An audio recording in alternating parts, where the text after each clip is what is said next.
My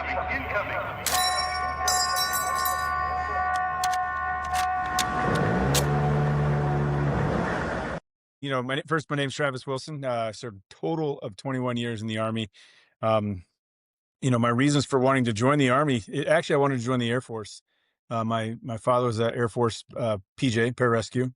He did that for like 13 years, and then he went to PA school and retired after 23 years or so as a PA, as an officer.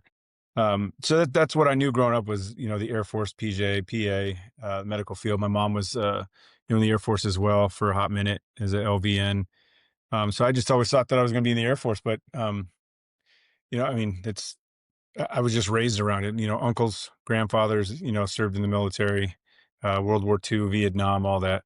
So that's the reason why I joined. But out of high school, I went to a military academy preparatory school in Lexington, Missouri called Wentworth Military Academy. And I hated it.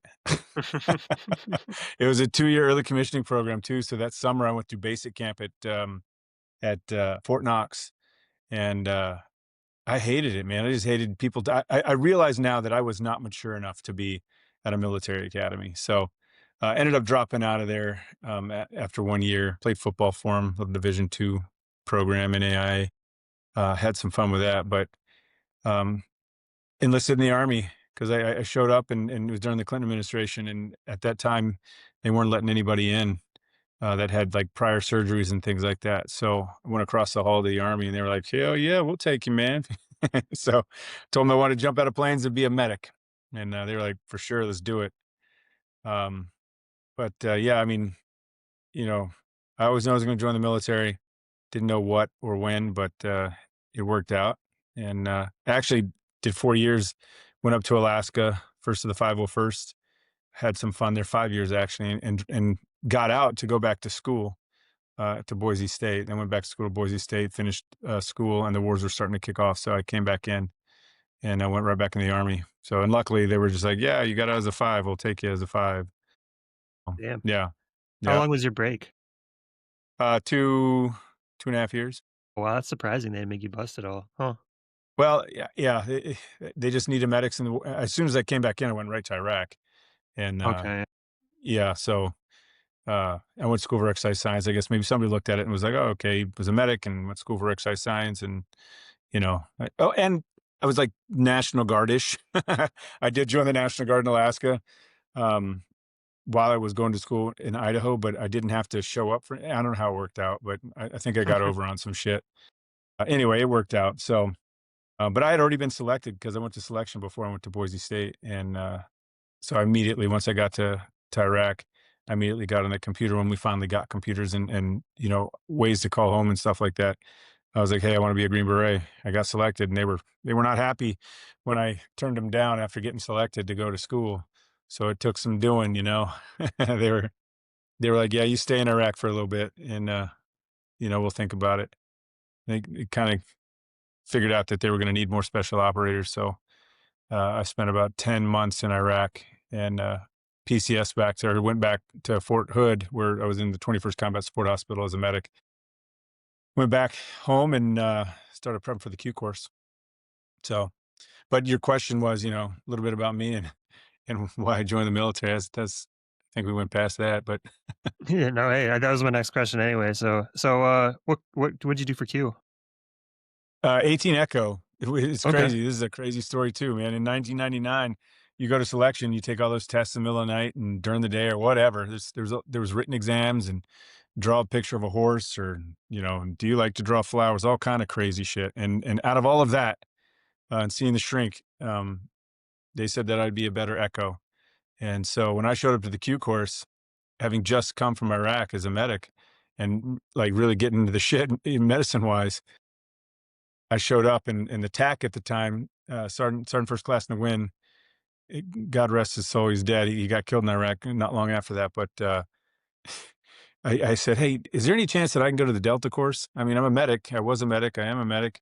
Uh, he lit me up. He's like, "If you want to be a Green Beret, you're going to be an 18 Echo and blah, blah, blah." And so I just went outside and said, "Screw it." But he came out later and talked to me and said that he's like, "Look, man, if you want to be a medic, you're going to be a holdover for like a year, maybe a little longer. You're going to be painting rocks and cutting grass. You're going to be like doing holdover stuff. Is that what you want? I mean, you're an NCO already. You know, we've got a bunch of 18 X-rays. That's their job, and it made sense. He was looking out for me and wanted me to get through and be an operator, and so made it happen. So So you yeah. did a couple years in the as a medic, a couple years in the guard, and then went to selection or went to Q course. So you did Echo Q course. How long were you were you ODA for the rest of your career, or did you do something else? No, yeah. So as soon as I showed up, I went to a mountain team. Hated that, but we immediately deployed, and that was a good time. Good deployments. I think that was OIF 5, end of OIF 5, and Cowboys and Indians time. Just getting into the shit.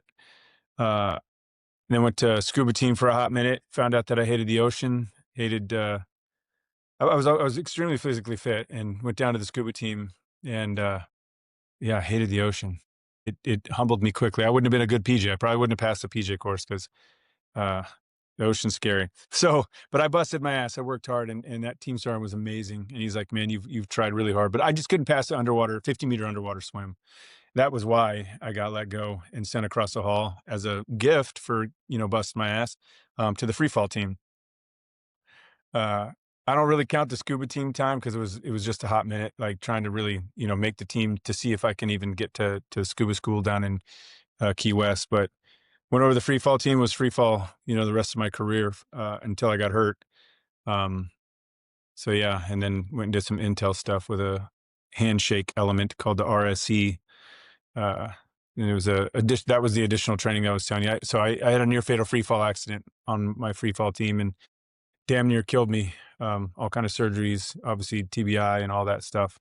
And from that, it was like, hey, you gotta fix yourself to stay in, or you got to be medically boarded. And so I worked like hell to stay physically fit, and it hurt. I had disc replacement in my back. I've had knee surgery. I've had 13 surgeries. It hurt, but I did it. And but it didn't last long because I couldn't keep up. You know what I mean? Like, Yeah, it's a lot, and man. it is, and you're getting older, and and these newer guys are coming in, and they're just they're ready for everything.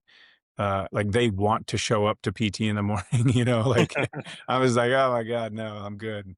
Um, so, but Sergeant Major Lou Palka, he's retired. He pulled me aside and said, "Hey, man, you're smart, dude. We've got this program that's just kicking off, and singleton operation thing. It's additional schooling. You have to go to DC, all this stuff." And I was like, "Sure, let's do it if I can stay." And I like it was nerdy intel stuff is what I like to say, but the single operation type atmosphere is what was kind of exciting to me. You had to be free fall and sniper level 2 qualified at a minimum, um, ASOT level 3 and all that good stuff. So, and we got some great training out of DC. I mean, one of my cadre dudes was a former uh, Russian KGB dude that got caught in the United Damn. States. Yeah, it's pretty. I'm a Russian speaker, so that's why they stuck me with him. But it was all about, you know, surveillance, counter surveillance, working at the embassies, doing stuff like that. So yeah, team time was, a number of years, and then I did that and the intel stuff, and then I got towards the end of my career. It was time to make a decision on getting promoted and going over and taking a team in Germany. But I was just so close to, and I had gone through a divorce, um, and my kids were living in California, so it was like, do I really want to go to Germany and take a team or give that up and be closer to my kids? And so I obviously I gave it all up to go be with my kids in California. I don't live in California anymore. Let's make that clear. But yeah, uh, yeah, I mean, it was a great career. It was fun, a lot of fun. And even getting hurt and blast injuries and all that good stuff. I don't have any regrets. My only regret probably would be I don't know. I don't have a regret. Yeah, you can't, dude. You can't do that. No. So you when did you get out then? I retired in January 2017. Okay. All right. So you've Yeah. been civilian a little bit for a little bit. Yeah. Yeah. Yeah, absolutely. I mean, the first job I got, I wasn't even, they've got this program called Skill Bridge that people can go through, 6 months, before they get out and work for a company. But my buddy was already out and he said, "Hey man, this band Five Finger Death Punch needs somebody with like a medical background." And he and I were medics together in the army and he also became a Green Beret. And he knew that I kept a lot of that stuff current but he's like, and they want like a special forces guy with some medical, to kind of oversee the lead singer. And my sergeant major at the time, I told him, I was like, "Hey, I got this job opportunity and, I'm getting close to terminal leave." And he's like, I told him what it was, the security manager of Five Finger Death Punch. And he was like, "Get the fuck out of here. You get out of here. And I'll cover for you. You just, that's amazing." And so I left and immediately in October, whatever, I started working with Five Finger Death Punch and went on 3 tours with them. And that was my transitional job out of SOF into the civilian world, but even though That's I owned awesome, a company as well, man. yeah. What a Yeah. what an opportunity. How so you said 3 tours, how long is that? I mean, American tour was just all a couple months, few months. Europe was a couple months, and South America was just, like a month or so. It was Argentina, Brazil, like just a lot of South America countries, but nothing crazy. Um, yeah, that was really interesting. It's definitely we were over in Europe and we were in Austria and I had it. I was just like, this isn't for me. And then we had a band meeting and I was like, "Hey, I probably will not be coming back after this tour. This will be my last." So yeah, it's and I was newly married, and didn't like being away from my wife and so I wanted to be with my kids. It's why I retired was to go, be closer to them. So, but that tour life is hard on your body. Crazy hours, Yeah. garbage food, no time to work out, sleeping on a bus, and hotels. But when you're in America, we were driving across the nation, so flew a couple times to different places. But yeah, that was crazy, but a lot of fun. I mean, I have no regrets with that either because that was just dropped into my lap, Yeah, and what a wild that's a wild story, dude. That's I mean, it awesome. it still pays off today. We just went over to Germany, not too for Oktoberfest and, hung out with, the guys from Disturbed, and, I've got to hang out with Dave Chappelle, a couple times. Like, I don't smoke weed, but I smoked weed for 4 hours that day, and holy shit, that, that was amazing. Dave Chappelle is probably one of the best one of the better people that I've met, to talk to. He's a very, very smart man and very inquisitive. And I was with my other buddy, Travis, who's a Navy SEAL. So he had a Green Beret and a Navy SEAL hanging out with him, for 4 hours. And yeah, the questions were pretty awesome. And ours, it was reciprocal. We had some really good questions for him too. But yeah, it was Yeah. great. Whole that lifestyle's hard, but it still pays off. Yeah, that sounds like it. Hang out with Disturbed in fucking Germany, dude. Yeah, yeah. I mean, toured with Nikki Six was on our tour.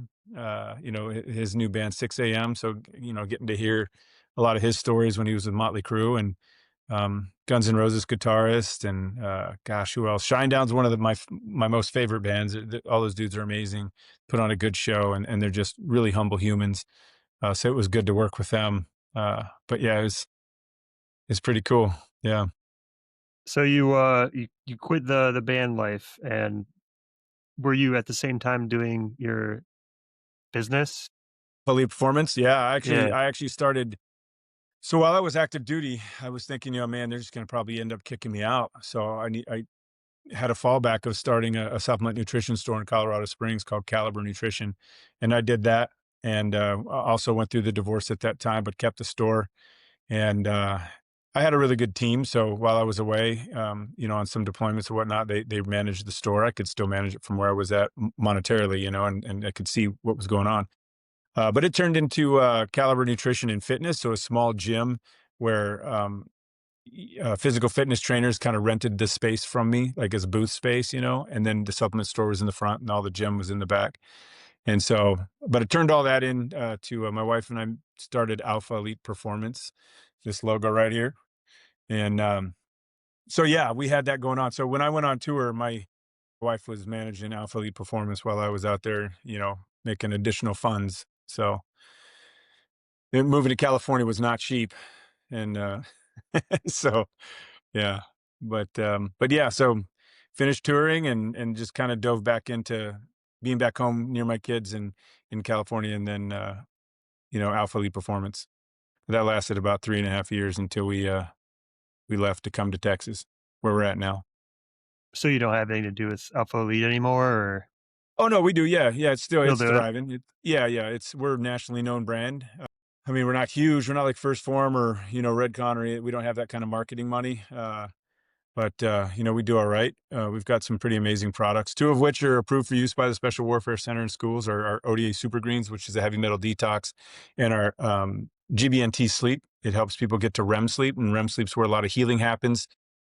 So those are two really good ones that we've got. We've also got a pre-workout called Pipe Hitter, and it's a clean pre-workout. We're all third-party tested as well. So just recently got into that just because of the climate. People really like third-party tested products. They feel safer with them. Although I'll tell you, third-party to me is a scam. It seems, So yeah, I know what you're saying. yeah, it's. I wish I would have thought of that concept. There's no overhead. These dudes just Yeah, come in and give me $5,000 and they'll test your product. Each flavor, each batch, every time. And it's like yeah. so. Just for me, and I know we work with an amazing manufacturing company that has never gotten in trouble, and they're FDA regulated, all that stuff, and so it's like still we want to be able to tell people, that we're Yeah, third party tested now. So, yeah. um, but yeah, no, we still do that. Athlete Performance, a big part of our lives. Our company, our manufacturing's here in Texas, and our facility is up here in Montgomery, Texas, where we live. We do all of our shipping around the world, really, uh, out of Texas, here out of Montgomery. So When did it become Alpha Elite? Because I heard of it, and I feel like it was a while ago. yeah, Alpha Elite started in 2015, so we hit 10 Okay, years this year. okay, yeah. I definitely heard of you guys before. I don't know if I've ever had any of you guys' stuff though. Yeah. No, it's again, you think I mean, man, you want to talk, let's jump into veteran loyalty. And it's not really veteran loyalty. I get it because there's a lot of veteran companies out there that I don't support because I don't use their products, or I use something similar with a different company. But when you start a business, you think, man, everybody's going to buy from me because I'm a veteran. That's all I got to do is tell them I'm a veteran. No, that's not true at all. Like there's no veteran loyalty to any product out there unless they're your really, really, really, really good friends. But even that, I've got some amazing buddies that don't use my products. So we've learned a lot about, and I think we're still learning really, um, how to market to other demographics, and I think that our biggest demographic are civilians who support veteran owned companies, um, I went on on Carl Higby's Newsmax Media not too long ago, and holy crap, did we just got sold out on creatine and our greens and all sorts of stuff. Like I wasn't prepared for it. I would probably should have said no. And I mean, it's a good problem to have, but we're still out of creatine. Like they bought everything, and then to have it made, it usually 8-week turnaround time. Uh, so the overlap that we do didn't happen. They just bought Yeah, us out. Like so. Um, and it's all civilians, that listen to Carl Higbie, and they're patriots of America, and they know that I'm a veteran and served, and so they want to support. And I love that. I love that our biggest demographic are those that really never served, and support those that did. So, but I'm not butthurt. I used to get butthurt about, well, why aren't the veterans supporting me? It's not. One, we all live paycheck to paycheck.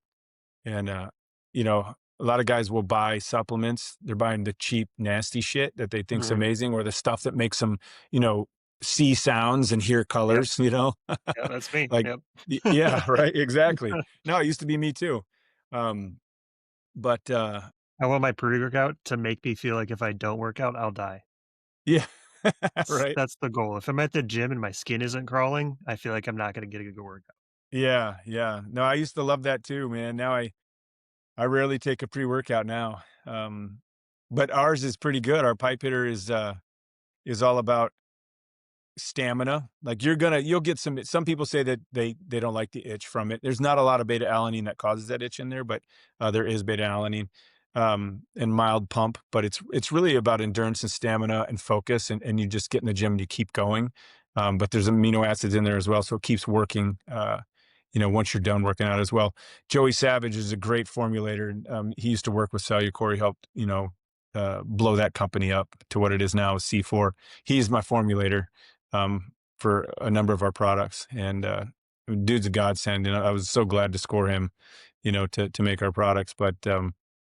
But yeah, it's pre-workout, man. It's a tough one. There's so many of them out there, and this market's so saturated right now that we're still But yeah. selling, but it's hard. And then the peptide industry as well is coming in hot and heavy with weight loss, peptides, Yep. and people are like, hell yeah, I'm just gonna stick a little 2 cc's of this in them, or 2 milligrams of whatever semaglutide. There's a number of them out there. Um, but in saying that, if you're listening, you're on a semaglutide, you're not hungry, but you still need to eat. You need all that protein. You need to be able to hit your macros and work out and not lose muscle. But a lot of people are losing a lot of muscle on the semaglutide. So, but saturated market, we just got to figure it out and course correct. And it is what it is. It's just business. Well, yeah, I mean, like you said, you know how it is. You got every 5 minutes there's someone wants to be a new, influencer who makes their own fucking product, but, they don't last. Like, you guys are established, you've been there for 10 years now. I mean, Yeah, they're gonna lose 20 companies a day, and it's not gonna be you. yeah, yeah. And a lot of them are just kids. I don't know. Hey, dad, give Exactly, me yeah. give me 50 grand. I'm gonna be rich. And yeah, they'll make like $1 million in a year selling it on TikTok, showing their ass and doing a lot of that crazy shit. But yeah, the ones that are still out there, are gonna be around for a hot minute. You Bucked don't up show your ass is in a, you don't show your ass on TikTok? not anymore. No. It wasn't TikTok. It was OnlyFans. No, just kidding. Never done that. I have thought about the only feet thing, but Yeah, foot fighter. nobody wants to see these feet. Hey, man, my feet are out there forever, but, I'm not poor, so So, but yeah, man, it's fun. Business is fun. I enjoy it. My wife does an amazing job at running the company now. She is a workhorse of a human. And because I've got so many other things that I'm doing, like Project Recon and just benevolent organizations that ask me to come help. I think I'm going to New York City here pretty soon to hand out coffee to people in downtown Manhattan. Veterans. It's a VFW thing. okay, I was like, "Okay," like, Yeah, yeah, yeah. No, just it's a standing out VFW in the thing. middle of New So York, just like yeah, no, no. I think the secretary of the VA will be there, and Okay, yeah, yeah. But I go to a lot of events, for veterans and helping dudes when they get out, and gals, sorry, guys and gals when they're getting out, and hopefully helping them with their transition out and pointing them in the right direction of organizations that can help them. Bunker Bros. Huh? Yeah, Bunker Bunker Bros. Bros, for sure, yeah. I'm Uh sorry, Bunker Bros, who I mean, this is your time, Slim, let's, So, we got turned on to you from lesser known operators. So we were talking to him and he started his journey, which I thought was super cool that he went around the world or went around the United States doing a 225 squat or 235 squat or 220. What is he doing?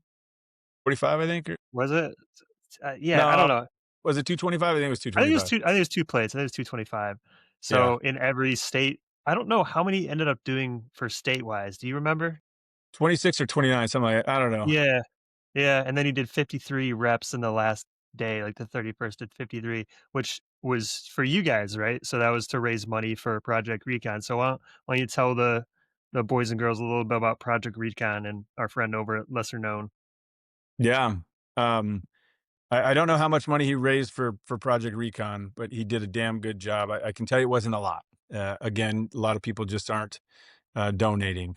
He busted his ass though, and I'm very appreciative. Nick and I have known each other for a number of years. He is another humble human who just wants to help, and Mhm. he's done a lot. When I was with the Green Beret Foundation, he did a lot for us over there. I was a lead ambassador and then a director of mission and program community relations at the Green Beret Foundation. And Nick was always like, "Hey, I'm down to help. I'm down to help." So we used him when we could. Um, but yeah, he came up with that on his own and crushed it. He did such a good job. And I told him, like, the money, that's not really what we were after. I mean, one, I wanted to blow him up, and it did. Or he wanted to. I was supporting him in his efforts of growing what he's been doing and his podcast and stuff. And it just coincided with helping Project Recon because we just pretty much had launched. We're still in our infant stages, if you will. So, but Project Recon is, I love stem cells. Stem cells have helped me considerably from brain health. I spent 8 weeks at the Brain Treatment Center, was introduced to stem cells, started using them myself, um, and still continue to today. Direct injection into joint, but also for the brain, which is done intravenously, also nasal.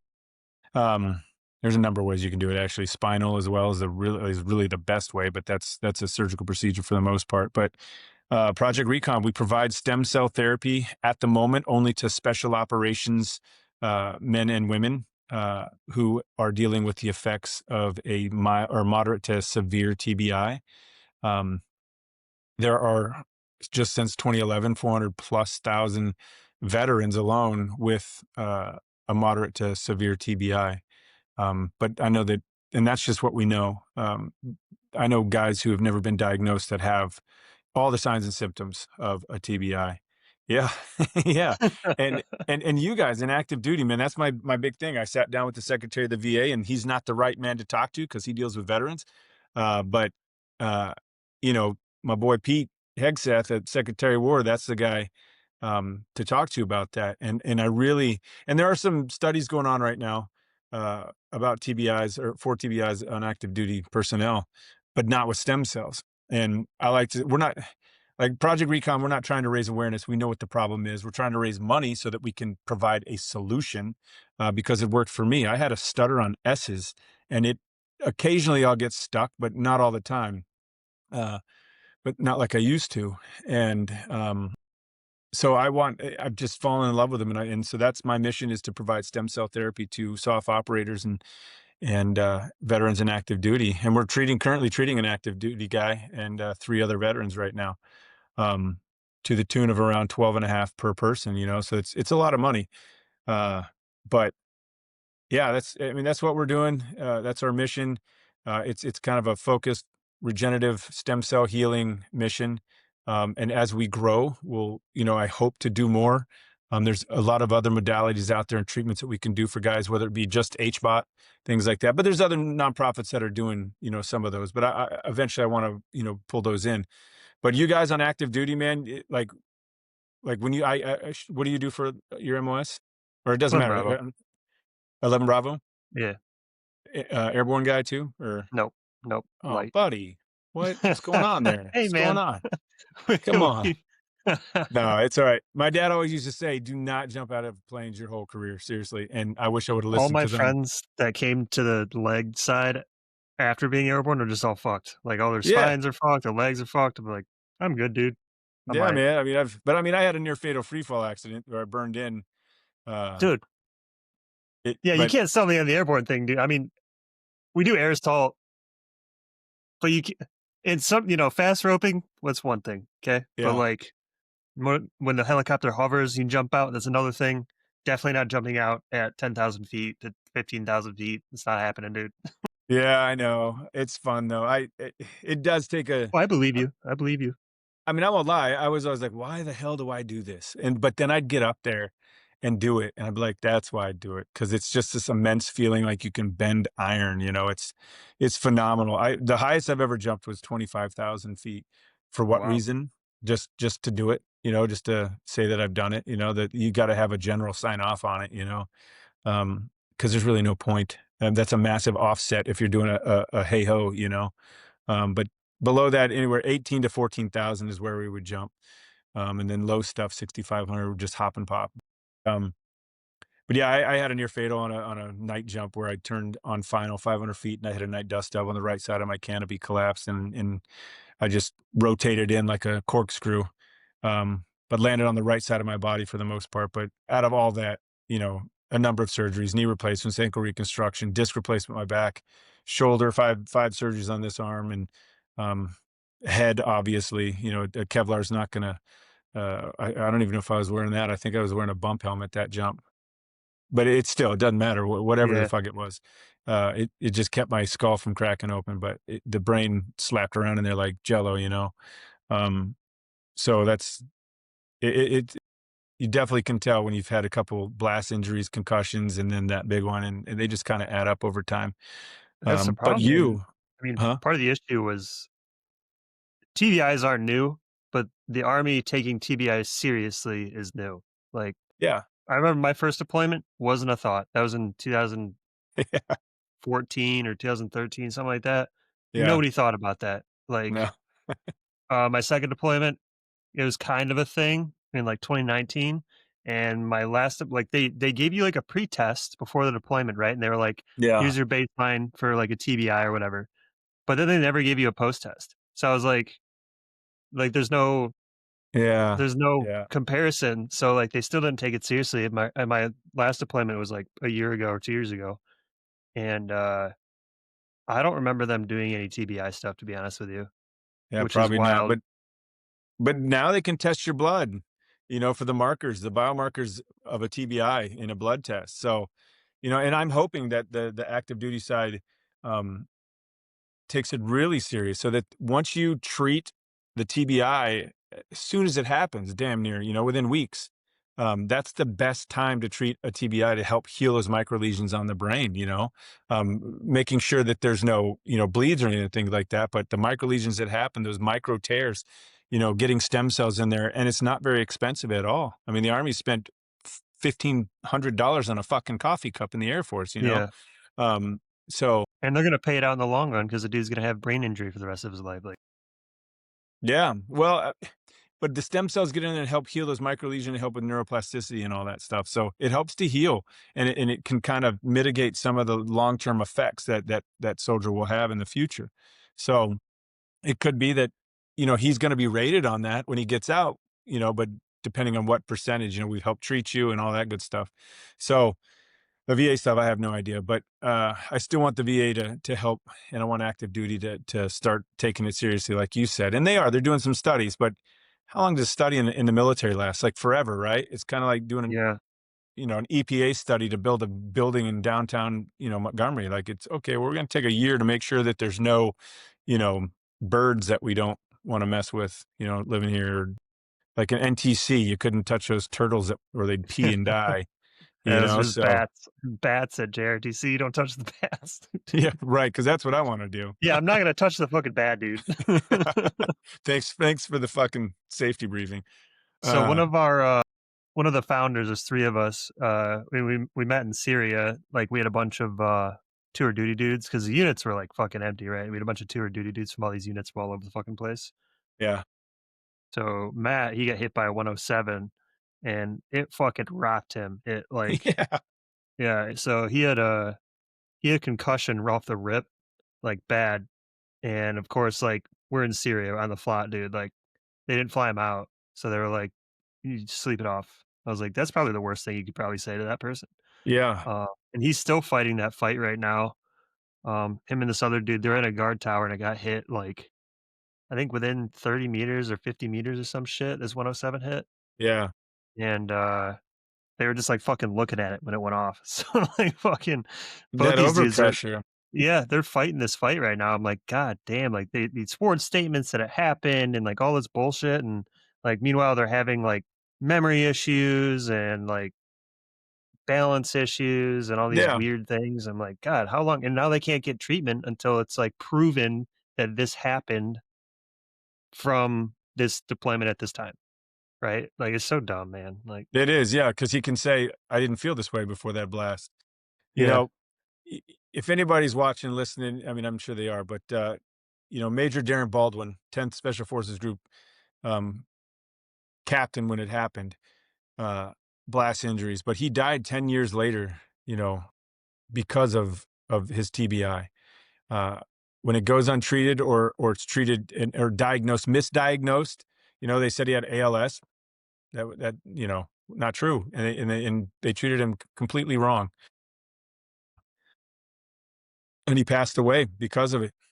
You just saw his body degrade, his mind degrade, no speech, no nothing. He ended up being a quad in a wheelchair until he was just like, okay, it was he communicated with his wife, Bianca, through facial expressions and blinking of his eyes. And, you know, it sucked, but it can be treated, can be avoided, if we just get to these guys sooner than later. And it's just and it's fucking nothing, man. Like you can even if you suspect a TBI, give them stem cells anyway. You know, start that healing process.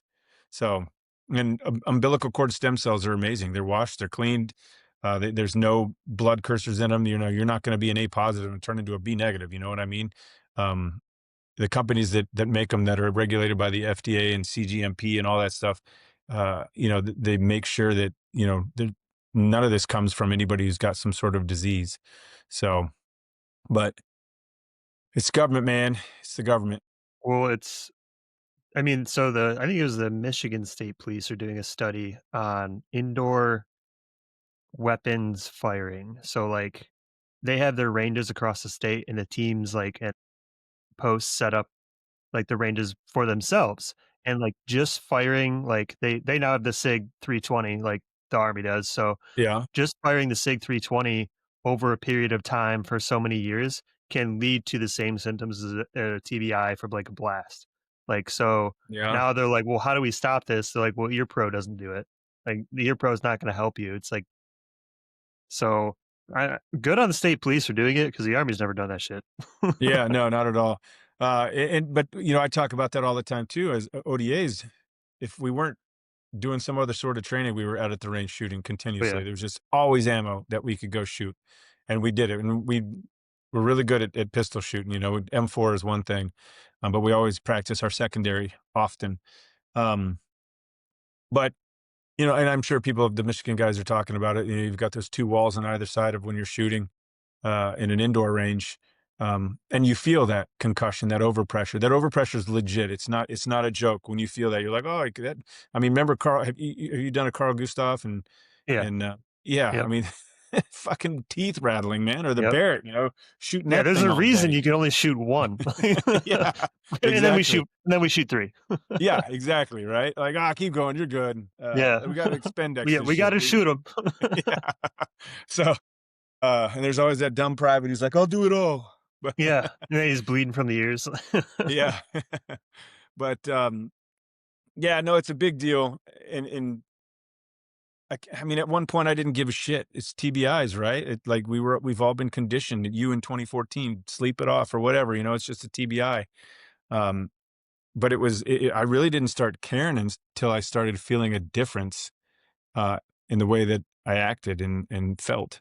So So I was what like was it for you? What was the physical reaction that you had that you were like, "I need to get something done"? just everything was off. I was angry, mean, I was just a firecracker of a dude, man. I couldn't focus. They said I had ADHD, so they threw a bunch of pills at me, ADHD pills at me. That didn't do jack and shit, but I hated that crap. Uh, so is when I went to the brain treatment center to be like, okay, like let's check this out. Let's see what this is all about and check my brain out. So they did some scans and my brain was lit up like a red hot. And they're like, yeah, this is no good. Everybody's got a megahertz. You know, we all live off of our own megahertz within our body. We have a frequency. And they said, we need to reset your frequency. And so there at the Brain Treatment Center, you know, normally it's about 4 weeks that people go through there. And this machine was developed for kids with autism who can't speak. They started doing this MERT. It's a magnetic electro resonance therapy. And they started speaking after a number of treatments. So they were like, oh, what else can this, you know, help? And so my brain was just a red hot, you know, color, and they started playing with it and toying with it. I'd do another scan, and they just kept, you know, fixing it. I had to go through for 8 weeks through this program, and until they got the megahertz, my frequency set correctly. Now I think that I need a tune up every now and then. Like my wife will tell you that too. She's like, "Well, you're still not the same as after the brain treatment center. You're kind of popping off, fella." But it could just be that I'm getting old and crotchety. Yeah, But yeah. yeah, yeah. But I'll tell you what was really cool that also sold me on that particular modality, that treatment was I walked in there and I didn't participate because I didn't need to because I was better than everybody else. But I walked in this room and he's like, check out all these paintings. What do you think of these? And they were all just dark and, you know, cool. It looks like somebody's team symbols, a black wolf, you know, or they were all just dark and dreary or not really good, you know. Um, after I finished my therapy, this guy, he's a Navy SEAL. He volunteers his time at the brain treatment center and doing these paintings. And so he took me to another room. He said, "Check out these paintings." He's like, "Remember the room I showed you 8 weeks ago? Check these out. What do you think about these?" I'm like, "Man, these are great." And he explained to me like those were pre-paintings that I saw earlier, all dark and just horrible, horrific combat, memories of combat, stuff like that. And then these other paintings in this room were beautiful, bright colors, happy things. I mean, they weren't like hippie stuff, but these guys really tried So to these are paint something. patients painting these. Yeah, these are the patients Wow, painting okay, them. yeah. And so, like, when I walked in there, and I was like, "Nah, I'm not gonna do it." I thought, I'm not gonna fucking paint. Like, why am I gonna paint gay? Like, but when I walked out of there, I was regretful. Excuse me. Yeah, I should have participated. Uh, because I felt like painting those, something beautiful or whatever. Not beautiful. I don't know if it would have came out beautiful. I'm not a painter, but it It's would okay. it. No judgment, dude. But yeah, it was really cool to see, man. And the brain treatment center was awesome. And then from that, kind of got into stem cells just to kind of further prolong the healing of my brain and those micro lesions and it's a continuous journey. Um, of learning about other treatments, and regenerative health treatments. Uh, Anna, I love Anna to death. She's our CEO. I brought her over from the Green Beret Foundation, and she always talks about, healing a soft operator is healing a family. She really, and I love that she loves to take care of the spouses. I'm all about taking care of the spouses too because they're often overlooked, Oh, yeah. and so there has been many of relationships that have ended because, the operator wasn't taken care of or the soldier, not just the operator.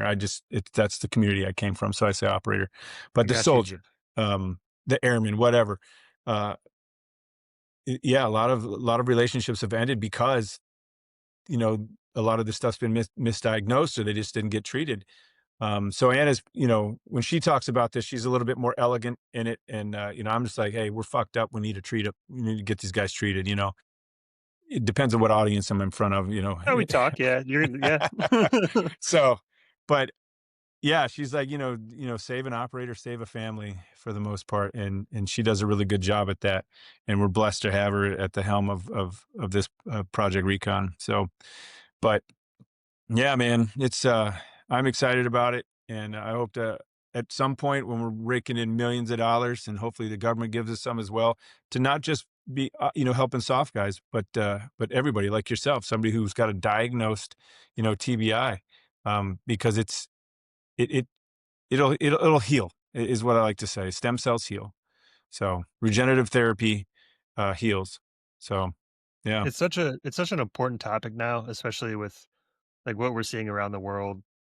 Now you're getting killed by some dude flying a little fucking remote controlled drone from, like, 40 yeah, clicks away. He just smokes you, like, it's only gonna get worse from here, and we need to start looking at remedies now before, we're on the front and we're in the thick of it and we don't have the resources.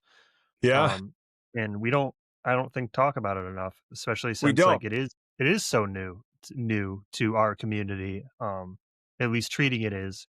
Some of my best friends one of my best friends just is he's at a mental rehabilitation thing right now on the East Coast. He got blown up in 2009. Well, what took 15 years, man? Like, it took him 15 years to get treatment, dude. Like, that is unacceptable, and everyone just Yeah. thought he was an asshole. Like, everyone's like, "That dude's just a dick." I'm like, "I don't think so, dude." Yeah. Yeah, no, I feel his pain too. I've apologized to some buddies. I apologized to my old junior who's now a sergeant major, over in 110. Last time I saw him, I was like, "Man, I was an asshole to you, man." And he was like, "I needed it, like you helped shape me into who I am now." But now he's going through the same shit, um, which is crazy. And gotta love him, and I hope to help him when I can. But to your point with Ukraine or just drones, and that I've talked to people in Ukraine already about this. There are numbers, scores of guys who have TBIs over there, and they're like help us. What can we do? How can we work together? Um, sadly, ministries of health in different countries, governments take a long Yeah, time. So, but I've basically told them what we're doing over here, and hopefully they can start that over there. But I've just had email communications with some SAS guys out in England. And they're like, my man, we see what you're doing. This is awesome. Our country doesn't let us do stuff like this. How can you help us? What are some other treatment modalities and stuff like that? So it's huge. It's global. People are starting to talk about it immensely because we're losing buddies left and yeah, right. and it's only gonna get worse. It's Yeah, not gonna get better. yeah, And I feel bad because like, the first time I saw it, like, we all knew concussions was a thing, right? But, like, first time I saw it was in Afghanistan. We got hit with a 5,000 pound V-bid and a small arms attack for, like, a fucking 18 hours. And this dude that got hit by the V-bid, he got blown out of a guard tower, fell, like, 12 feet to the ground, and no one found him. Like, he was there for, like, the whole gunfight, like, 18 hours or some shit. God, Stupid, unconscious the whole fucking time. Eventually, the Air Force came and blew up the bad guys at this hospital, and,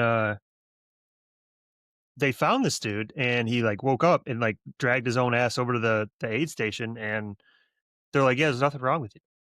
Like, you got concussion, like, you'll be fine. Here's some fucking Tylenol," and they sent him yeah, on his way, and, like, dude, he kept coming back, like, his headaches got worse and worse and worse, and he would phase in and out of consciousness, so they sent him home. Like, I was talking to him outside, and I was like, "Dude, something's wrong with you, like, you're not the same. I don't know what it is, but you need to get the fuck out of here. You need to leave Afghanistan, dude." Like, and he did, he yeah, fucking left, but I hope that dude's okay, man. Like, I never saw him again, so yeah. God, I hope so. But it doesn't matter. I think. I mean, we we bring up suicide. A dude, a gal who's serious about it, who's going through the troubles and not getting the treatment. We see it at the VA. I mean, I don't, but you hear the stories. They're turned away and they're like, "Fuck it," and they go out in the parking lot and pull the trigger.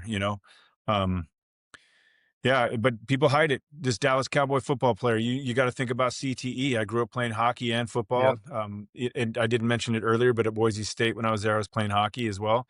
Loved hockey, loved football. Two, Yeah, dude, hockey fan. yeah, big contact sport guy. And so Probably a you Red think Wings about fan, right? Good old Detroit fan. no, no. I actually was for a hot minute. A kid I played hockey with in high school, BJ Young, was at Detroit for a year. And then Scotty Gomez, I went to school with him, and he won the Stanley Cup and the Rookie of the Year, his first year playing for the Devils back in 2001, I believe. Oh, Yeah, shit. yeah, yeah, I'm sorry. I just like that. I had to get that dig in there, Detroit. yeah. No, I love classic Detroit. I love all the old, originals. Um, I honestly, I'm an individual fan, player fan. But if I did have to choose a team, it would be the one that I didn't like the least in the Stanley Cup Finals. That's it. Like I The one you didn't like the least. yeah, like, so if it's Pittsburgh and Utah, I probably would go with Pittsburgh because I didn't That's like them fair, the yeah. least. Yeah, yeah, I don't know. No, but that's a good point because football just found out that their guys are, like, brain dead after, like, a full year of NFL. Like, their guys are, Yeah, like right. Yeah, yeah, and it is this a good guy who point, just yeah. killed himself from the Cowboys, like, Monday Night Yeah. Football, he scores a touchdown, all that good stuff, and then he's offing himself, and he obviously and they knew that he had, mental health issues, it was known, but what were we doing for it? What was anybody doing for it? So it's like, how do you pull a guy off a combat zone, You got to, you have to. It sucks that you're gonna lose somebody, but we did that on teams. Like, we lost 2 dudes in one night, and then we ran the rest of the trip with just, 8 guys, and, you gotta do what you gotta do. So, but, I hope that the NFL, I hope any professional sport are recognizing when their guys have concussion, and they are. I know hockey does, gosh. Like, some of the better But, yeah. players get those concussions, like, when is this guy coming back, for God's sakes, you Oh, know? dude, I got my bell rung a couple times. Like, I stopped playing probably I realized I wasn't as good as everybody, in high school. Like, all of a sudden, everyone kept getting better and I didn't. I was like, "Oh, I Yeah. guess I'm done."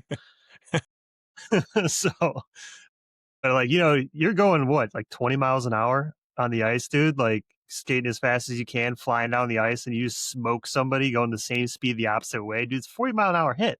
That's a 40-mile-an-hour hit, and then your head hits the ice. Like, oof. Yeah. Yeah. Yeah.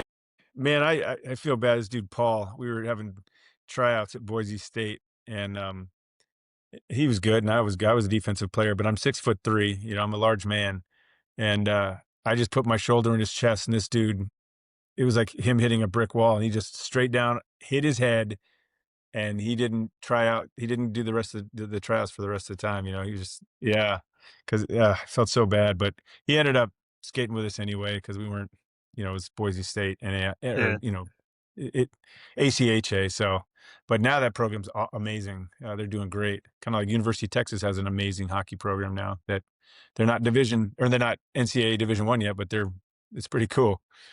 Um, but yeah, brain injuries are serious. A lot of people don't take them serious. I know the government does. I've talked to PAs and doctors and all that stuff, but their hands are tied too.